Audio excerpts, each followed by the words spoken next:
All right, welcome to an EMF short. Thanks for joining us today. We're about mid-season now, so we want to give you a few thoughts on our mid-season takes. Just a quick video here. We've got 4 different questions that we're going to answer today. We're going to answer what our most surprising team this year has been, what our most disappointing team has been. The third question is going to be who we think at this current state are going to win each of the Power 5 conferences. And then our fourth question will be talking about who that group of 5 representatives should be for the New Year's 6 bowls. So I can go ahead and start us off. My surprise team so far, I know I've been on the Kansas bandwagon, but I'm not going to choose them. They've lost their quarterback and they've lost a couple games in a row. And there's a team more deserving than them in my eyes is your Syracuse Orangemen. They're now 6-0. It's been a long time, if ever, that they've been 6-0, and they're playing really well right now, defensively and offensively. So they're my biggest surprise. What about you guys? Who's your biggest surprise? I was about to say Syracuse too. It's hard not to say Kansas. I mean, they've been just in the garbage can of college football for so many years. And, if Jalen Daniels, is he out for the season? Man, that really stinks. It does. If he played against Oklahoma, that was a 10-point game. Outcome could have ended up different. I don't know. So it's pretty basic, but Kansas. I say Tennessee. I mean, who could have thunk that at this point in the season, Tennessee would be, if we were to have the college football playoffs next week, in the playoffs?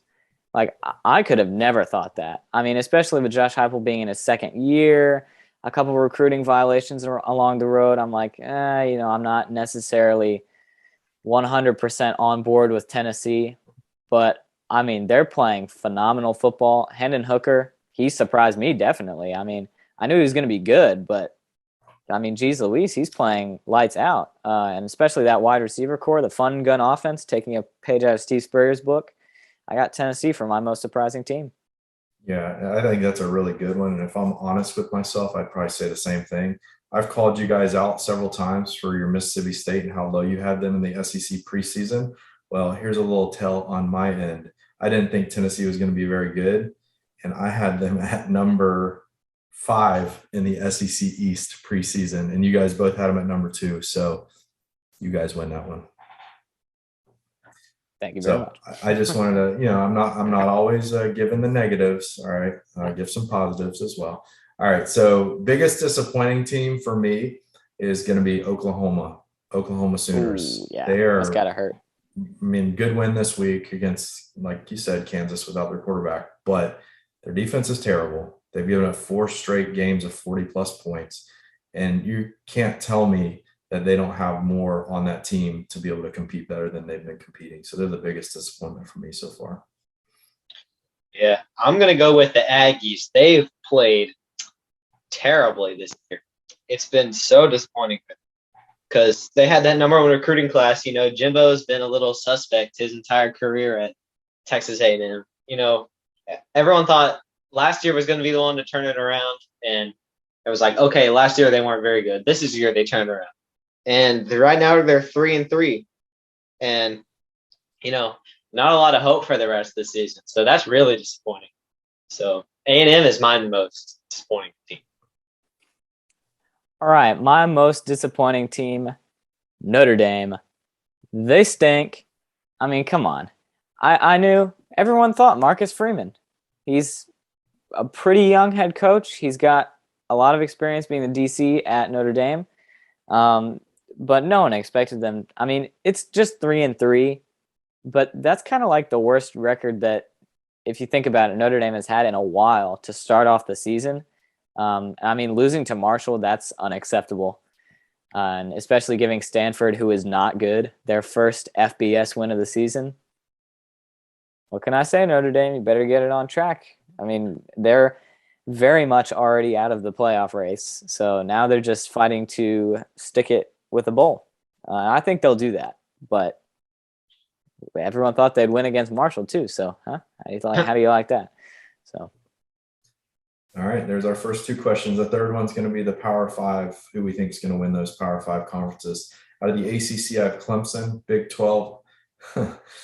I still have Oklahoma State. It's going to be a crapshoot, I think. TCU is making a strong case. If I had a brain, I'd probably say TCU or Kansas State, but I'm sticking with Gundy because I'm going to go down with that ship.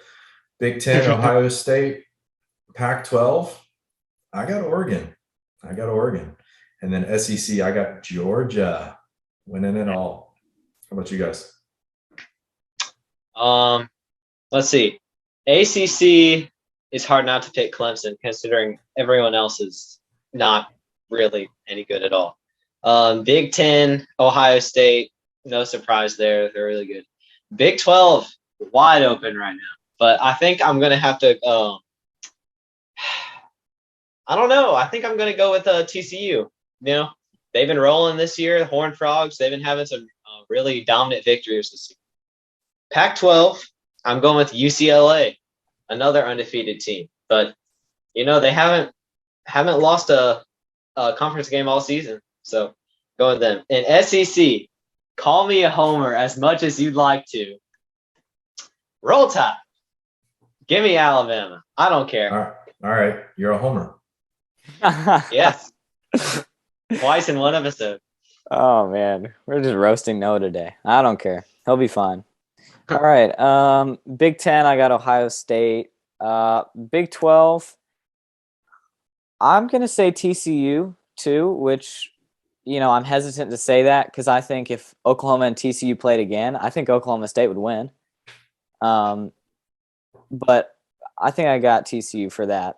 And they would be number 2 on my most surprising teams this year because no one expected them to be this good. You know, they're always good, but not this good. Pac-12, I think I might get USC.